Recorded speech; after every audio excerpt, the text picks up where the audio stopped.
Good morning, everyone. Sorry about the delay. There were a couple little snafus around, well, getting the kiddos to school after the big storm with limbs down and things like that. I hope everyone is okay after those monster storms that hit, Indiana, Tennessee, Kentucky, all and just about everywhere in the Midwest, if I'm honest.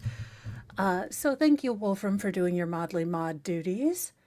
And welcome Christine and Alice G, Tammy Bogard, Super T, Fedorowski, 80s Music Man, Kathy Michelle. No, I'm not hungover, just trying to get home. Tammy CA, Tammy Bogard. Welcome, welcome. Welcome everyone. We have all of the crazy A news, like beyond crazy news. And we start out. Oh, wow. Michigan just cannot catch a break. We start out with, oh, hell no, Hoboken. What is going on? A police chief pooped on or pooped by desks, spiked coffee with Viagra, cops say in a list of assault complaints. Hoboken, what is going on? I'm going to need you to explain yourself, Hoboken. Good morning, Audio Coffee.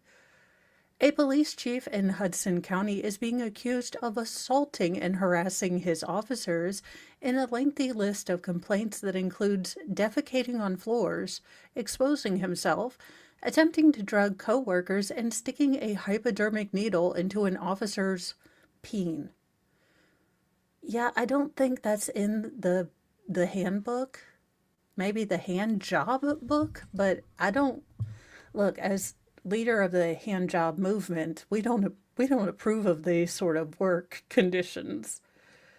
Chief Robert Farley, Bob Farley, seriously, who was appointed chief of the North Bergen Police Department in February 2024, is also accused of retaliating against an officer who attempted to report him to the New Jersey Attorney General, according to court documents. Now, 5 officers in North Bergen said they plan to sue over Farley's alleged behavior, which included claims of retaliation, discrimination, sexual misconduct, and harassment. Now, in an email on Wednesday, the township spokesperson called the claims false and outrageous. To the township of North Bergen, has full confidence in Chief Robert Farley's leadership, the spokesperson said. Now, the spokesperson did add that township officials have referred the officers' complaints to the Hudson County's prosecutor's office for review to avoid a conflict of interest. Now, the list of complaints ranges from a pattern of ongoing pranks, like putting ink on door handles, setting off car alarms, or leaving crumbs on officers' desks, to much more serious allegations of using racial slurs, spiking the office coffee pot with Viagra and Adderall, and sending sex toys to an officer's house. I mean, this sounds like things I would do in an office, which is why I've never had an office job. I've never seen anything like this in my life, said Patrick Toscano, the attorney who filed the claims on behalf of the police officers. Now, the officers say that Farley's toxic and abusive behavior has been ongoing since soon after he became chief. He had been with the department for 26 years, and both his father and grandfather served as deputy chiefs. Now, some of the officers say they have reported Farley to the Attorney General's office and that a state investigation is underway. Now, a spokesperson for that office did not respond for a request for comment. Now, Farley, who earns more than $228,000 per year, according to a pension record, posted a statement to the department's website after he became chief, saying that he was committed to making sure officers had the support they needed to succeed, stay safe, and improve the quality of life in the community. Quote, I will strive to leave officers in our department to be an accessible component of our community while maintaining their competency, transparency, and professionalism, Farley said in the statement. But some officers in the 123-member department beg to differ. Michael F. Dern, 59, worked as a special captain with administrative duties assigned to Farley's office in 2023. Duran and Farley had been friends and traveled with other high-ranking officers in December 2023 to St. Bartholomew in the Bartholomew in the Caribbean. In August 2024, however, Farley's attitude toward Dern had changed, according to the officer's notice of intent to sue. Chief Farley chases me around his office, Dern wrote in his notice. After cornering me in the filing area with no further room for retreat, he sticks a hypodermic needle through my jeans into the tip of my peen. Now, Darren wrote that the needle drew blood and that he was further humiliated when he had to explain the injury to his wife. When another officer filed a notice with intent to sue the department, Farley blamed Darren for giving the officer information that could be used against him. From this point, the chief created a hostile work environment, Darren said. The chief would shave his body hair on other people's property, and we have photos, y'all. We have photos. What the actual crap in a handbasket? On their persons and on their food, Darren wrote. He was also fond of scraping fluids from his underwear onto people seated in the chief's office. Now, Darren claims that he had no way to report Farley to the state's attorney general's office when the captain called him in to fire him. 4 other officers have filed allegations against Farley: Darren's son, Detective Michael A. Darren, Lieutenant Alex Guzman, and Officer Rashid Saim, along with Officer Christopher Bowen. They each detailed various complaints of harassment, sexual misconduct, discrimination, and retaliation. Detective Dern said he witnessed Farley dump a handful of Viagra and Adderall into a coffee pot, stirring the pills until they dissolved, then waited for someone to take a drink. After that, Darren would say he would get his coffee from a K-cup machine because he didn't feel it was safe to drink from the pot anymore. Now, Guzman claims that in his notice that Farley on multiple occasions came out of the bathroom in his office and exposed himself to others in the room, making inappropriate comments. Chief Farley has, on several occasions, pulled down his pants and defecated on the floor in front of his entire office staff. What the hell is this? What am I reading here? This has to be... Are you kidding me? He has also left feces on the bathroom floor, apparently with the intent of having someone unknowingly step on it, the lieutenant wrote. Now, Farley also allegedly was clogging toilets with paper and other objects, defecating in wastebaskets near the desk of other officers. Guzman claims that his family members were also subjected to Farley's harassment after the chief sent sex toys and intimate lotions and gay pride flags to his house. These items, which are opened by my wife and seen by my children, caused unnecessary distress, Guzman wrote. Now, the lieutenant said in filings that Farley became convinced Guzman had filed an OPRA request to gain public information to use against him. Farley slandered my name in the department, using me as a scapegoat for all the discord in the department that his poor decisions created. Guzman wrote that he and his family have suffered from severe emotional distress that can be traced back to Farley. He also says he's been going to see a psychologist due to the alleged ongoing harassment. Among some other incidents of harassments the officers had to endure included Farley placing hot sauce in a microwave, which essentially turned the substance into pepper spray that permeated the office. I rushed to turn the microwave off as fast as possible, but the fumes spread from the chief's office throughout the entire police department so badly that the fire department had to be called in order to vent the building and get the scent out. He also put firecrackers under officers' desks, once ripped a television monitor off the wall and smashed it to pieces, and yanked a doorbell off the wall because he felt too many people were visiting his office. Now, racial slurs and retaliation. Now, Officer Siam claimed that Farley and other managers retaliated against him for being a whistleblower who cooperated with an internal affairs investigation over a hostile work environment and civil rights violations. Now, Siam told investigators that others in the department would call him a camel, a person who rides a camel. They are professionally used in racehorse runs, I'm not going to say it, or a Terry, and that a detective told him that people of his heritage were responsible for 9/11. Now, Officer Bowens claims in his notice that he was reassigned to an undesirable shift due to ticket and arrest quotas in violation of New Jersey law. He also claims that he was placed under the direct supervision of an officer who doesn't like him, which also caused distress. Now, Toscano, the attorney who filed all these claims, said the notices outline the potential for damages or injuries and are required before an employee can sue the public entity. So this sounds like a whole bunch of dumb, and I hope they get this man out of office. Vote him out. This is not how I want any of this to work. This is not Super Troopers. This is not funny. You are not hilarious. This is stupid, dumb, and who poops on people's stuff? Like I get a prank like putting, a stapler in jello, but pooping? We're going to scatological humor? Ew. Well, just what the hell? This is, y'all, this is how we get final form Jesus. This is how it happens. I am trying to warn you desperately, but this is how we get final form Jesus. Now, according to this woman, maybe it's Satan.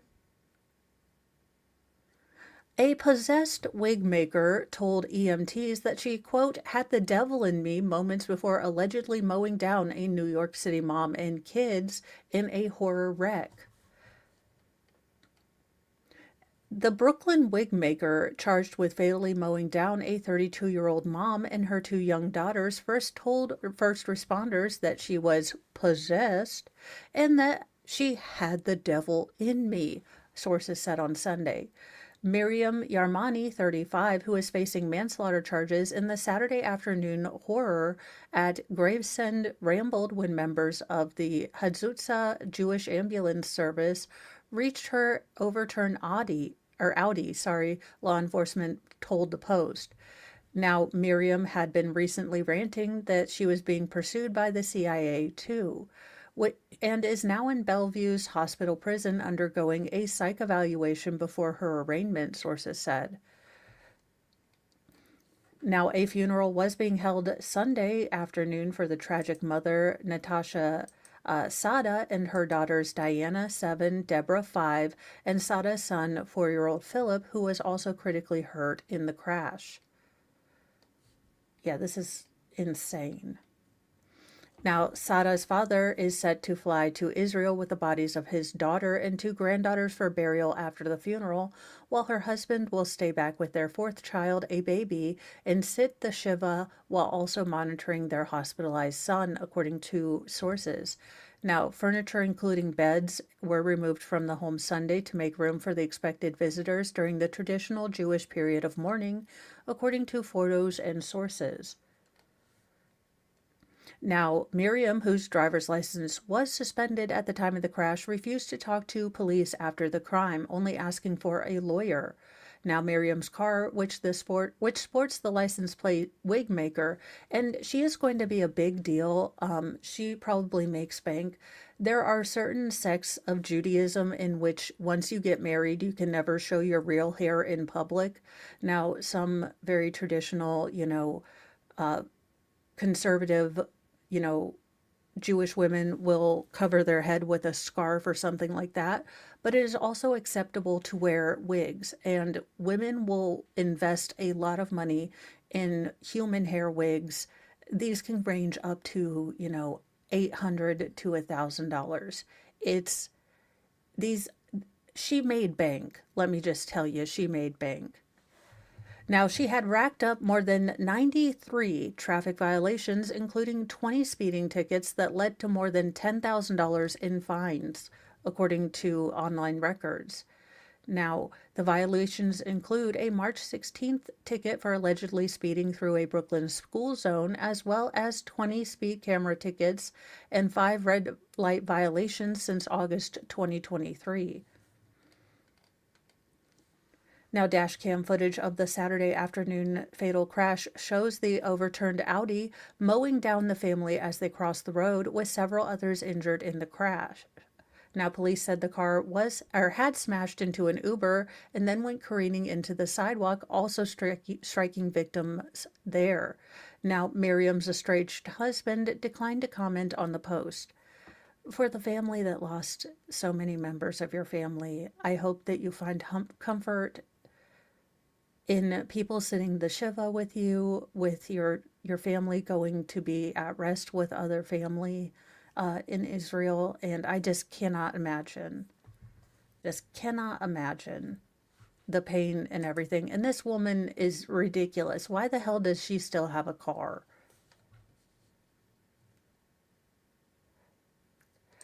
In happier news, or at least, triumph out of tragedy, or at least,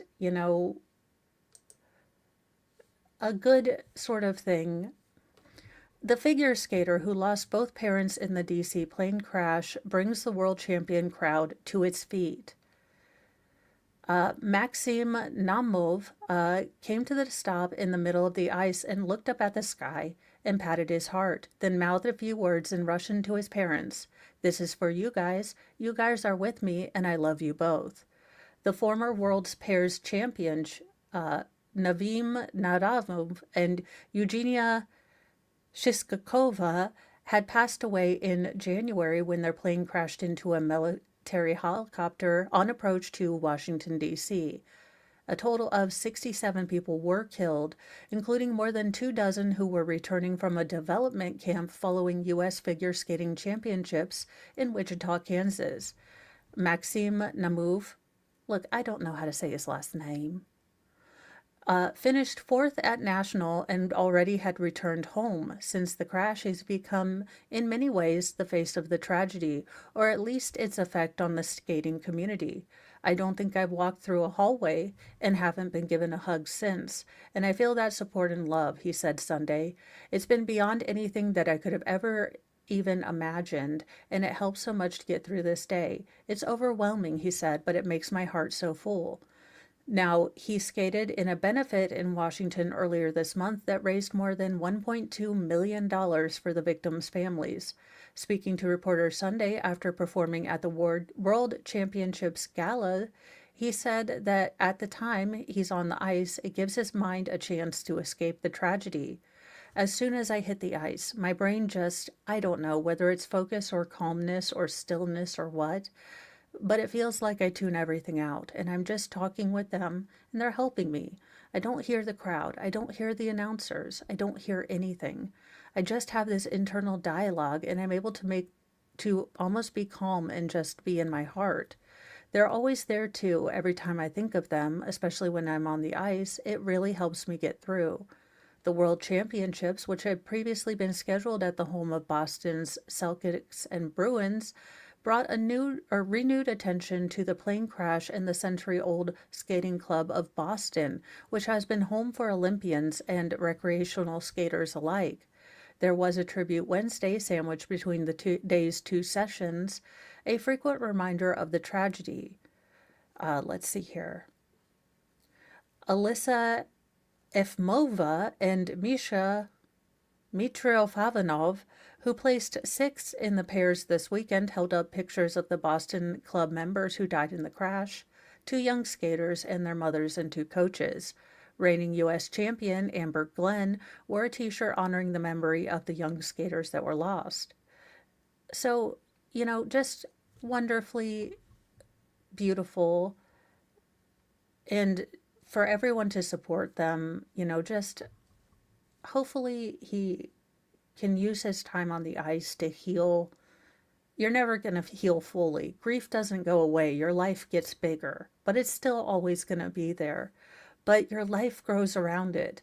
And what seemed to take up an entire, your entire heart, it shrinks a little. You're still going to have a bruise. It's always going to be there. You're always going to remember at fun occasions that they're not there. But your life does grow, and I hope that his grows to include many blessings. I guess it's Lerv at first sight. I mean, I don't know. But apparently, and this is probably the only part of sports I'm going to understand, but a Florida player's March Madness interview with an ESPN student reporter goes viral. Oh, yes, he's in Lerv. He's in Lerv. Following Florida's 87-71 Sweet 16 win over Maryland on Thursday, a quick 1-minute interview seems to have made Bennett Anderson's NCAA tournament over his shining minute on the court that saw him score his second bucket of the year. Wait, if he's only scored 2 baskets, why is he on a championship team? Or maybe I'm confused. I mean, I don't know how sports works. Now, the former walk-on and Gators team manager for 3 years was wide-eyed in an interview with ESPN's Gainesville Talia Baya in the locker room, so much so that fans believe the guard fell in love. Now, Baya is a student reporter for the station studying in Florida's journalism and communications program. To start the interview, Baya congratulated Anderson, who is also known as Buckets, on helping his team advance to the Elite Eight. I'm sure that means something. Now, Anderson went on to answer several questions, including about his shot in the tournament, and fans could not help but point out how the graduate student was beaming at, Talia during the interview. I mean, he does kind of look in love just a bit. I mean, to be fair, she's an attractive woman, and she's wearing a black catsuit, so, I mean, I'd be okay with it. Now, bro's better than me, I would have folded, someone wrote. That interview meant way more to Bucket. He won't sleep for a month after that interview. Now, Anderson grabbed an offensive rebound with 40 seconds remaining in the Sweet 16 game, ripping it away from the Tarpons? What is a tarpon? I mean, it sounds like something you'd either use on an oil rig or to separate the grease from, your gravy. Like, bring me that tarpon over there. I need to, separate my grease from my gravy. Oh, thank you. I was like, I don't know. Sounds like a tool of some sort.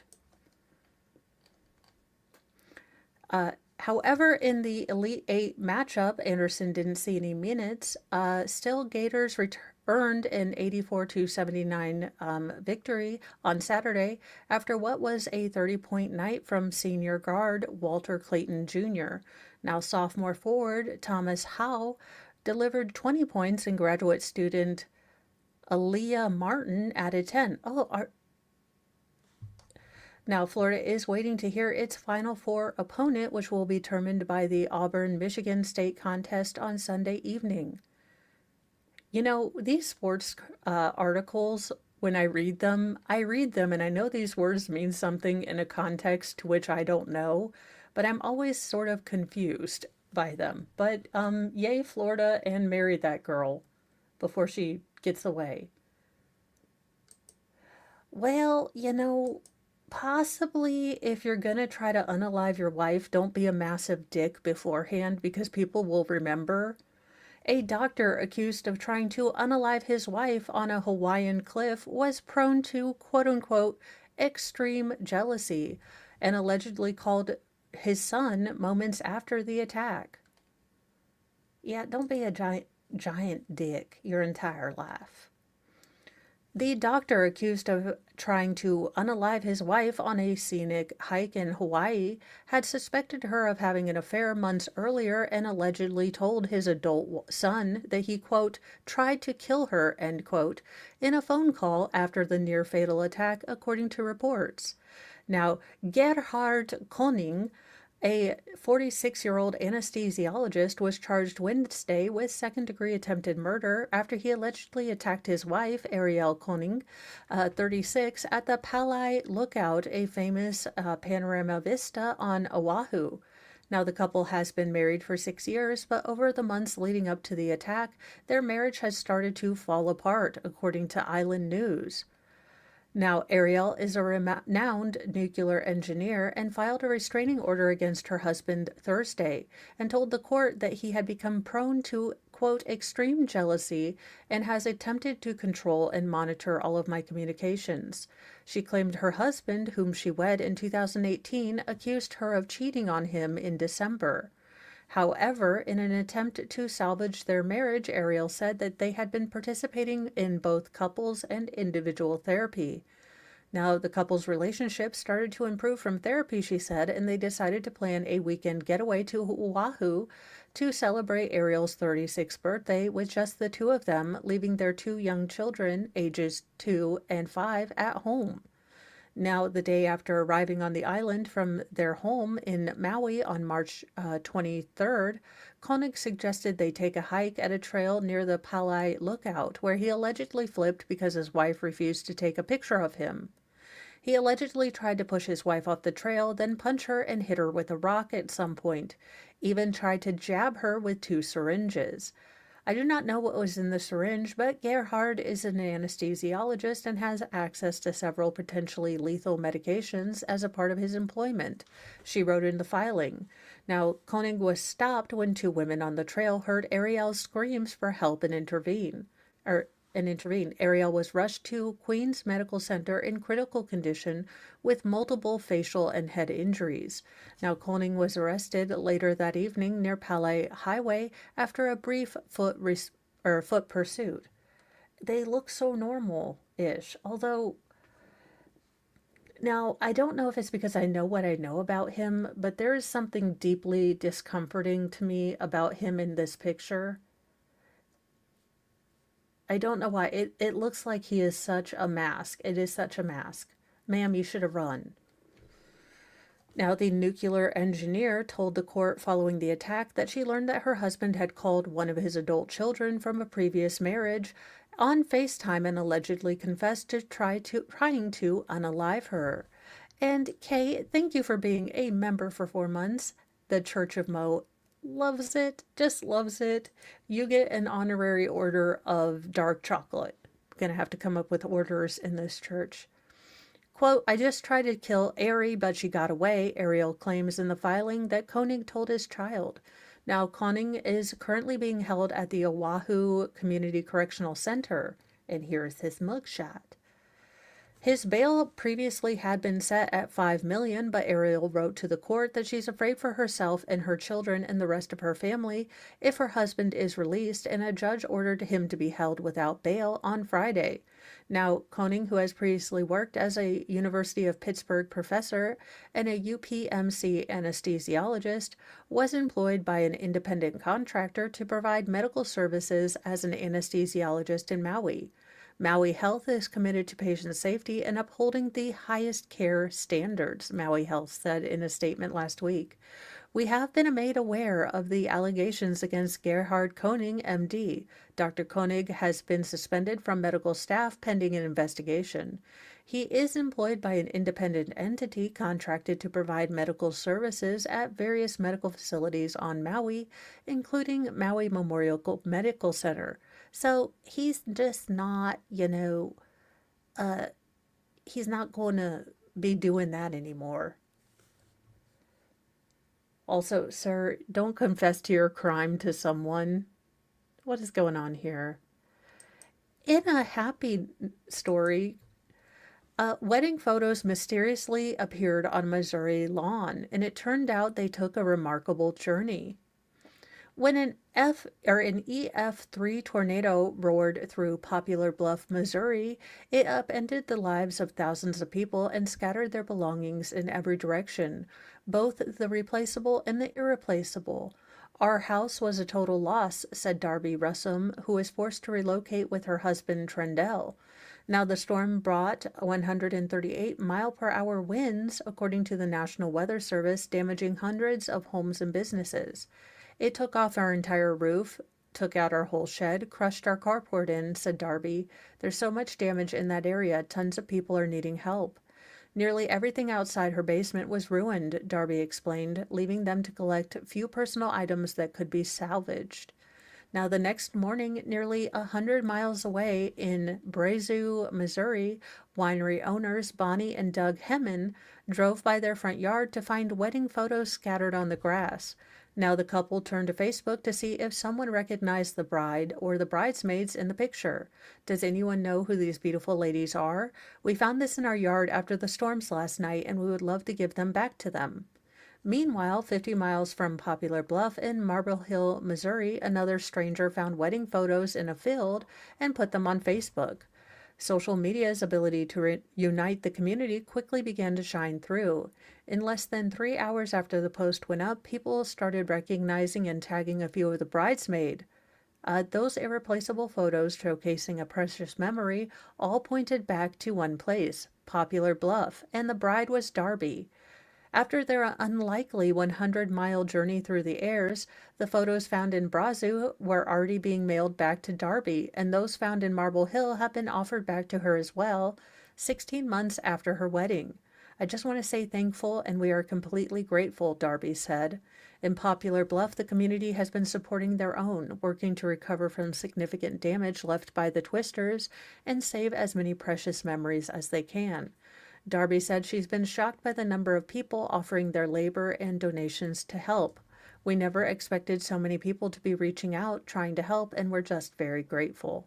So I'm glad that they got those pictures back. I think that, I really like those bridesmaids dresses. I think she got the convertible one that can go many ways, and I like that each bridesmaid got to pick their own little outfit. So that's cool. All right, gird your earloins. We need Lord Chippy for this one. Lord Chippy attendance. These two rejects.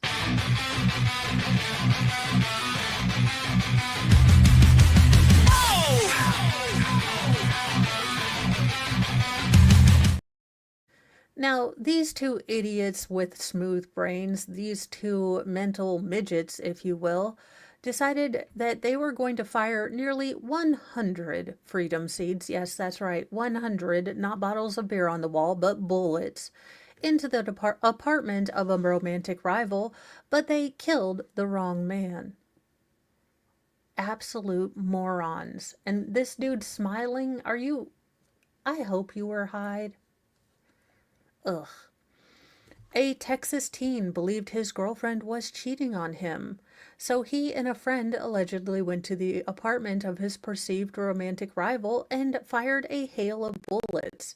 But they killed the wrong man and injured another person who was not their intended target.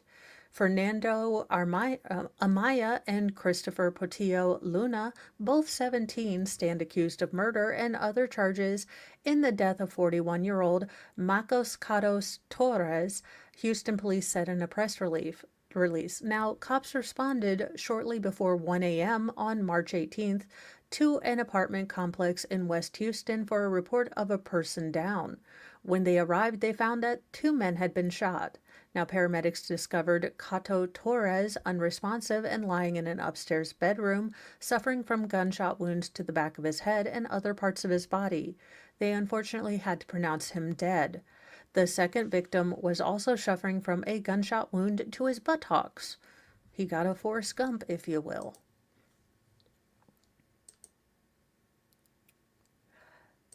Well, yeah, if she's a lady in the streets and a freak in the bed, why not share with friends, I guess.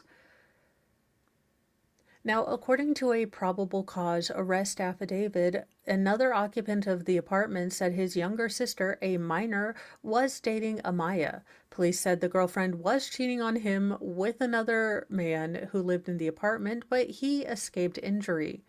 Now, the girlfriend later told detectives that Amaya told her that he was going to shoot up the apartment, then unalive himself. Amaya followed through on the threat of shooting up the apartment, cops allege. After shooting, the surveillance video shows the suspects flee in a white SUV that belonged to one of their family members. Investigators found 84 spent shell casings from an AK-style rifle.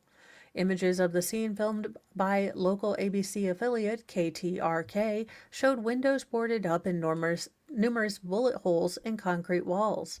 Now, cops arrested Amaya hours after the shooting and took Portillo Luna into custody Thursday. They both remain behind bars on bonds of over $1 million. Their next court date is scheduled for April 29th. So, there you go. Don't scream at people. Now, in just another, if you cannot handle the responsibility of driving, then don't. And also, you're making us look bad. This is another chick. Like, I'm just saying, this is not, debunking the stereotype of horrible women drivers, but this heifer. Now, screaming banshee. Now, if that's how they label you in an article, you're probably not the good guy. Is charged in a fatal DUI after running down 73-year-old Bostonian, and it's just the latest in a string of arrests. Oh, this chick. Oh no, she has the penny problem glasses. There's gonna be an issue. A New Jersey woman who is charged with drunkenly running down and unaliving an elderly Boston man has had a string of arrests for reckless driving, disorderly conduct, and assault going back over a decade, including 2 in recent months that earned her the nickname of Screaming Banshee. Oh, a Penguin movie. Was it Happy Feet? Because Happy Feet is awesome. Now, Laura Mullins, 32, was arrested in Cambridge, Massachusetts on March 29th. Wait, I thought in Massachusetts it was illegal to be sober driving. I could be, maybe that's just Canton. So she was arrested on March 21st after allegedly running her SUV into 73-year-old Daniel O'Neill, who was driving a moped around 1:30 a.m. through a quiet intersection near the MIT campus. The collision sent O'Neill flying into an MIT police cruiser, and then he was carried off to the hospital with grievous injuries. Unfortunately, he passed away 2 days later, WCVB can report. Now, Mullins, a New Jersey native and Suffolk University graduate who recently sat the bar exam, I make no correlations, was allegedly found drunk at the carnage-filled scene, arrested on the spot. Officers were unable to conduct a standardized field sobriety test due to the defendant's belligerent nature and behavior, Massachusetts prosecutors said last week as she appeared in court. She is charged with operating under the influence of liquor with serious bodily injury along with negligent operation of a motor vehicle. But this was just Mullins' latest arrest in what appears to be a years-long path of drunken destruction, and O'Neill's family is baffled as to why she was allowed to still be on the street. It seems like something totally could have been avoided had people gotten her help in her life, O'Neill's niece Meredith told WBZ. Now, New Jersey records under her name show arrests for the likes of assault, resisting arrest, speeding, and disorderly conduct going back from 2014. Ooh, I will have to check it out. I think my boys would like it. Now, before her most recent Cambridge incident, her last arrest was in Hoboken on January 31st, which was captured on body cam footage published by Transparency Bodycam that showed her severely inebriated on the sidewalk and bellowing herself hoarse as officers confronted her. Now, just months earlier, she was arrested again outside of a bar on October 24th. Now, body cam footage from that incident captured Mullins repeatedly screaming, "I know my right to remain silent. She just can't exercise it. I'm smarter than all of you combined. I have a law degree." Well, oh, please tell me she's representing herself. And this is New Jersey, so maybe they'll stream it. She yelled from the squad car after she was detained and carried away, the footage shows.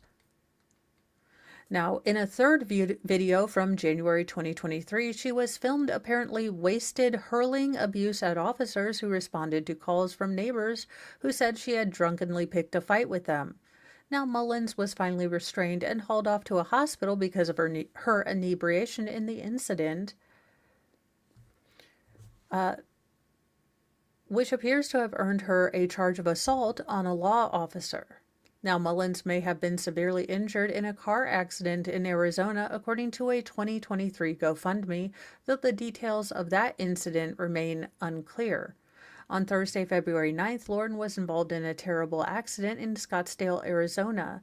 She was hit by a car and sustained several injuries, including a fractured shoulder, pelvis, and C6 vertebrae, the GoFundMe read, indicating she was hospitalized for weeks after undergoing extensive surgery.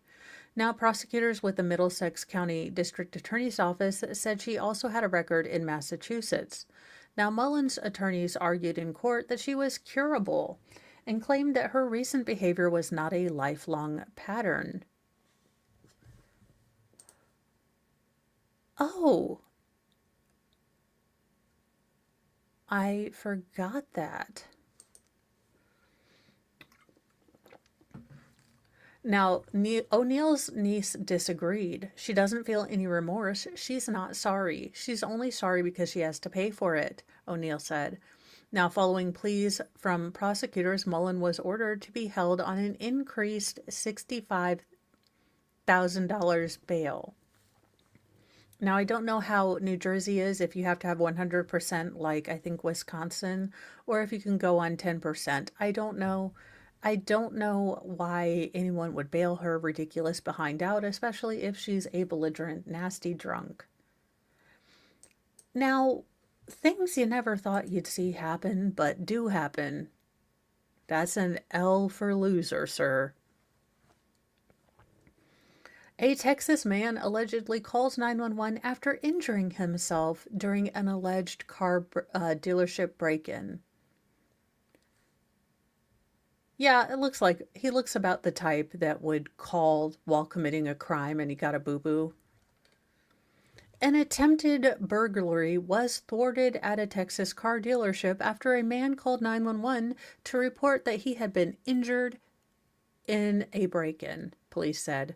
Tyler Police Department arrested Jeremiah Megalon after receiving a call from him that said he had injured himself while trying to break into the Patterson Dodge dealership. Police said that the call came in around 3:45 a.m. Thursday from Megalon, who claimed he had just broken into the dealership and needed help. It's a bold strategy, Cotton. Let's see if it pays off for him. Okay, all right. Let me see how this is going to work. Now, police say the call came in, or he had just broken into Patterson Dodge dealership in an attempt to steal a car, but was unable to get out of the building. Public Information Officer Andy Urbach told Fox News Digital. He had cuts from breaking a window in the dealership and crawling over it, or through it to get into the dealership. Now, Urbaugh said Meglin said he was trying to steal a car by throwing a rock through the window to gain entry to the building and cut himself. Unfortunately for him, there were several unlocked doors that he could have used to get out. Urbaugh said, after 26 years here, truth is stranger than fiction. There is how he tried to enter with a rock. Now, an official from the dealership told KLTV that the only damage to the business was the window that Megalon shattered when he threw a rock to get inside. A member from the staff told the outlet the only thing he managed to steal was candy from a desk of the salesperson. Megalon was taken to a hospital and later transported to the Smith County Jail, where he was arrested for burglary of a building, Urbaugh said. Now, Urbaugh said this was not the first time in his career that he had dealt with a suspect turning himself into the police. Several years ago, I was a crimes against persons detective, and one of the cases we took was a 75-year-old retired dentist who called to tell us he had shot and unalived his wife. Now, Urbaugh was talking about Dr. Bobby Nichols, who admitted to shooting his wife, Rosalind Nichols, after an argument when he returned home from a night of drinking in 2012. He called and he said, I'm a retired dentist and she wouldn't stop nagging me. Urbaugh recalled, he said, I went out to get a beer at Willowbrook Country Club, which is one of our local country clubs, and she didn't like that. Urbaugh recalled Nichols said, I had another one when I got home and she wouldn't stop, so I got my pistol and, well, told her to be quiet. Now, Urbaugh said that Nichols was sentenced to 20 years in prison for his wife's murder. Don't crime. Just don't. It's a bad thing. You're not going to win. You're going to get caught. Don't. Just don't crime. In again, make American road trips great again, we have another small plane that has crashed. A small plane crashed into a Minnesota home. U.S. bank executive reportedly was on board. Now, a small plane crashed into a Minnesota home over the weekend with U.S. Bank reportedly, or with U.S. Bank reportedly on Sunday, stating its vice chair was aboard. The single engine plane crashed into a home on Kyle Avenue in Brooklyn Park, a northwestern suburb of Minneapolis, shortly after noon on Saturday. Now, during a press conference held on Sunday, about 24 hours after the crash, officials said that at least one person was aboard the aircraft. U.S. Bank told media that they believed that it was their vice chair, Terry Dolan, the plane's sole occupant. Now, a spokesperson with the bank said that the plane was registered to Dolan, 63, who served as the U.S. Bank's chief administrative officer. We had to make sure we have scientific identification when we release that, she said. Now, the plane was traveling southwest when it crashed into the southeast side of the home's roof. One of the two occupants was home when the crash occurred, but was able to self escape, Brooklyn Park Fire Chief Sean Conway said. There were no reported injuries. Now, Conway did say that the home is a total loss, with the vinyl siding of the neighboring residence to the south damaged. The yard also incurred debris damage, he said. Now, video of the scene circulated online and shows the home completely engulfed by flames. The plane, which suffered severe damage, is moved to a second location where the NTSB will look and investigate. Weather, pilot experience, and the condition of the plane will be looked at, the NTSB aviation accident investigator Tim Sorensen said. We'll also be looking into all other aspects that may have affected operations, such as weather, background and experience of the pilot, status of the aircraft, maintenance of the aircraft. All that will be taken into account during this investigation. Welcome, David 67. Now, Conway told the reporters that they are in ongoing communication with those affected. Supporting all the families, loved ones, and friends, they are our priority, he said. We're having ongoing conversations with them because those needs are changing. So I hope that they are, I know, hello, State Farm. Yes, it's State Farm. My house kind of got crashed into by an airplane. Okay, ma'am, we're not here for pranks.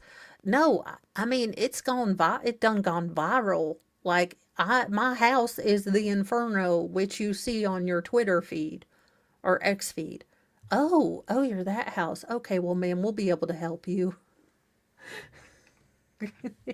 There's no way. As an insurance person, I'd be like, do what now? Now, again, y'all, this is how we get final form Jesus, but this was too funny to not put up, but still. Final form Jesus activated.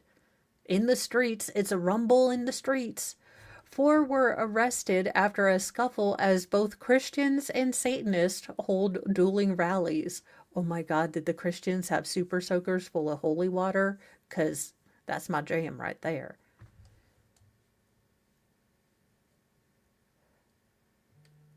So, 4 people were arrested at the Kansas State House after simultaneous rallies by both Christians and satanic religious groups turned violent. It was Armageddon in Kansas. Now, Capitol Police and the Kansas Highway Patrol arrested 2 men and 2 women in the first floor rotunda of the state capitol after demonstrators shouted opposing messages, both Christ is King and Hail Satan. Why does my state never have fights between Christians and Satanists? I would have loved to go. I'm not going to go all the way to Kansas to watch one of these rumbles, theological rumbles, but I would be willing to go to Indiana State House. Like, I'm just going there with popcorn. I got my little Debbie's, and we are just, my little wine cooler with a straw. I mean, I am there for entertainments. Now, they got into a scuffle during the rallies Friday in downtown Topeka. Michael Stewart, the 42-year-old leader of the Satanic Grotto, was arrested on suspicion of disorderly conduct and unlawful assembly, as was Marcus Jeremiah Jared Schroeder, who was punched in the face by Stewart, KHP said. Now, Schroeder, 21, reached for a paper that Stewart was holding while reciting a satanic verse as part of a black mass that was being held by the group.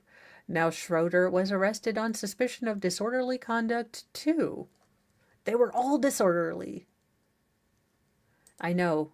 Rule number 1 of Hoosier Religion Fight Club: we don't talk about Hoosier Religion Fight Club. Now, they also arrest, let's see. Now, Schroeder, an anti-abortion, anti-homosexuality activist, pled guilty to disorderly conduct for his actions at an LGBTQ pride rally, in Watertown, Wisconsin, August 2023. Also arrested and taken to the Shawnee County Jail were Jocelyn Christine Frazee and Sean Anderson, also on suspicion of unlawful assembly. Now, they were part of the satanic rally and were arrested when they followed Stewart into the State House. Now, none of them were listed as inmates on the jail on Saturday. The rallies were scheduled to be the last day of regular legislative session, but lawmakers finished with their work the night before. The Satanic Black Mass was held on the east steps of the Capitol building, while a Catholic group prayed and sang songs on the south steps in protest. Several hundred Christians were led primarily by the Catholic group American Society for the Defense for Tradition, Family, and Property. Now, Catholics also held a mass at Assumption Catholic Church across the street from the Capitol building, as well as at St. Joseph's Catholic Church 4 blocks away. A Black Mass is a ceremony celebrated by satanic groups as a parody of Catholic Mass, as an act of rebellion to draw attention to non-Christian beliefs and religions. I never was unaware that there were other religions other than Christianity. I am confused. But I mean, like I said, I would have loved to have seen this. I would have been there with popcorns, a bell on, a fan, Little Debbie's. Y'all, Lord Chippy attendance, we have another one, and this is a Florida woman, and dear God, Lord Chippy, slow, okay, slow.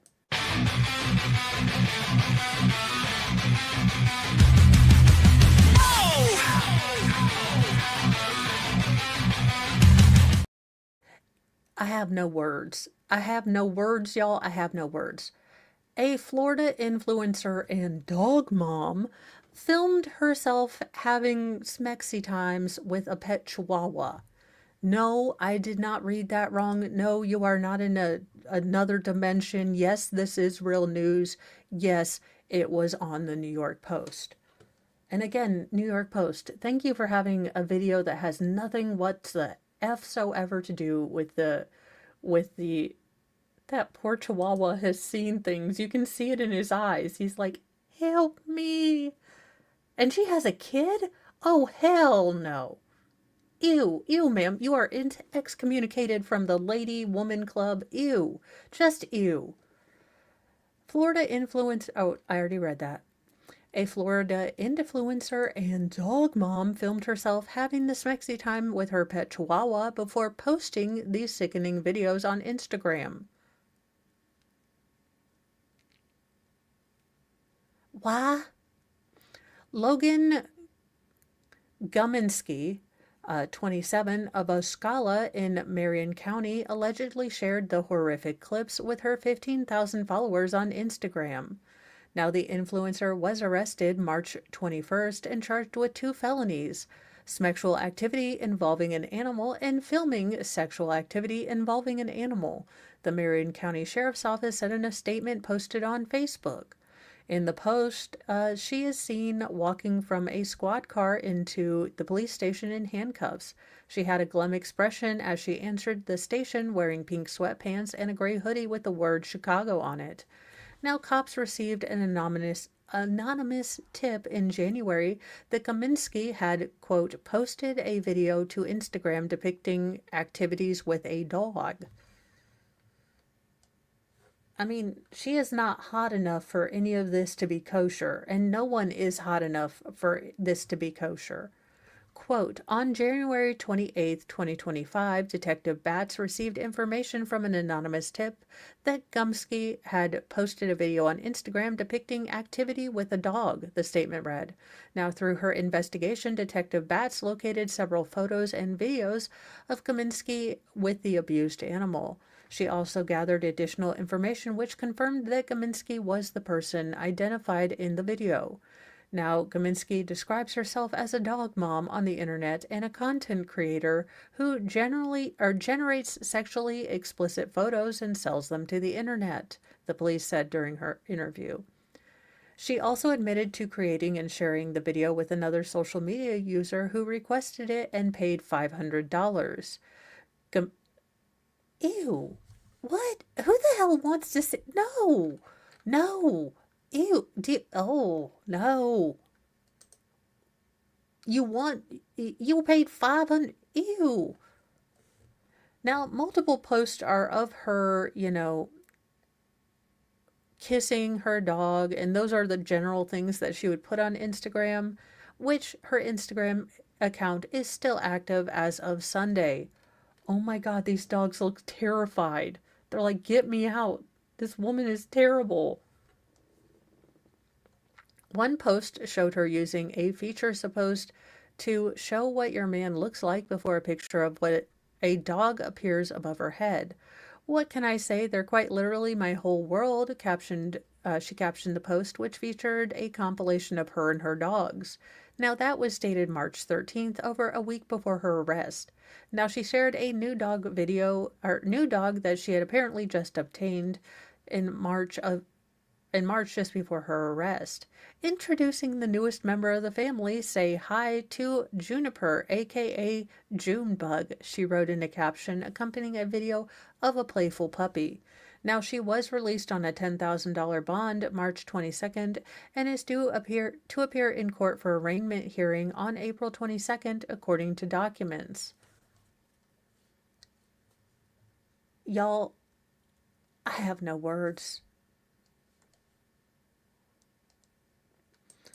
Too fat to die. I can't. You guys, what is going on? A death row inmate in Florida. Florida, do you need help? Blink your eyes twice if you need help, Florida. I don't know what to tell you guys. A Florida death row inmate's lawyers argue that he shouldn't be executed because he's morbidly obese. Okay. I mean, I guess. Lawyers for a death row inmate in Florida are trying to stay his execution next week, arguing that it would be unconstitutional given the prisoner's morbid obesity, which could complicate his planned lethal injection. So they're like, look, he's fat. We don't know if you can titrate the drugs. I guess there are lines. There are lines there. Now, convicted killer Michael Tanzi, 48, is set to be executed April 8th unless the court intervenes. Now, he has been on death row since he was found guilty and sentenced for the murder of 49-year-old Janet Acosta in 2003. He took her hostage after threatening her with a razor blade, then proceeded to SA and strangle her in her own car before abandoning her body in a wooded area nearby in April 2000, now according to prosecutors. Now, he is supposed to face execution by lethal injection next week, but his defense argued that it would violate the Eighth Amendment, which protects from forms of cruel and unusual punishment. Well, how about we just put cement on you and put you in a lake? I mean, because you're fluffy and you might float, but if we put cement blocks on your feet, or, we'd just make you run. How about we make you do burpees until you pass out and pass away? Okay, you can't do lethal injection. This man has to do burpees until he dies. Get thunderstruck on. We're going for it. Now, an appeal filed last Monday cites the inmate's litany of health issues spurred by his obesity. If only he could do something to change it. If only obesity had a cure and was something you could control. Okay. Now, he has severe chronic sciatica, hyperlipidemia, uncontrolled hypertension, gastroesophageal reflux. Well, he won't have those when he's dead. Like, not to be crass, but this man threatened a woman, kidnapped her, assaulted her, and then strangled her in her very own car, left her out like trash, and now we have to feel sorry for him because he has fork-to-mouth disease? Hell no. Look, no. Just no. Now, the existing protocols for lethal injection do not contemplate the execution of someone with obesity and uncontrolled medical conditions like Mr. Tansey's, and they are likely to complicate the lethal injection process. Executing Mr. Tansey with the existing protocols is likely to cause serious illness and needless suffering. We'll just double the dose. No worries, we got this. We'll triple the dose. Now, lawyers did not specify how much he currently weighs, but typically people with a body mass index over 30 are considered obese according to the World Health Organization. Now, Florida Attorney General James Uthmere quickly denied Tansey's appeal for relief just 2 days after it was filed. Uthmere wrote that the legal team did not present sufficient evidence and noted that if they were really concerned, they had ample time to raise those concerns earlier. Now, Tansey's team is now looking to the court to reverse Ohlmeyer's refusal. The killer's execution would be the third in Florida this year. Now, Edward James was executed by lethal injection on March 21st for the rape and unaliving of an 8-year-old girl and her grandmother. His legal defense also argued that executing him would violate the Eighth Amendment because of his steep cognitive decline. On Valentine's Day, James Dennis Ford was executed by lethal injection for the 1997 murder of a couple in the presence of their toddler. I mean, I'm kind of, sir, we're just going to double your dose. Like, we'll give you a biggie size. I am not worried about it. In our final story, I love it when a plan comes together. The A-team of both raccoons and otters has come together to avenge Peanut the squirrel and Fred the raccoon. They're coming to take over. Raccoons impede attempts to capture Wisconsin Zoo's escaped otters. They're working together. The Wisconsin Zoo is searching for a pair of escaped otters, said one of the animals was caught earlier in a trap, but the attempt was foiled by a meddling raccoon. The new zoo and adventure park in Green Bay, which previously revealed North American river otters Louis and Ophelia, escaped during a March 20th snowstorm and shared a video from a camera set up to monitor a trap located near the zoo. Now, the zoo said that at least one of the otters has repeatedly visited the trap, but only attempted to enter the contraption after it had already sprung. Raccoons have unfortunately impeded some of our efforts, even setting off the trap long before an otter arrived and tried to enter it, the zoo said. Now, officials said that they're trying to use raccoon-proof traps to ensnare the fugitive otters. I mean, and awesome job, Kay. Way to go.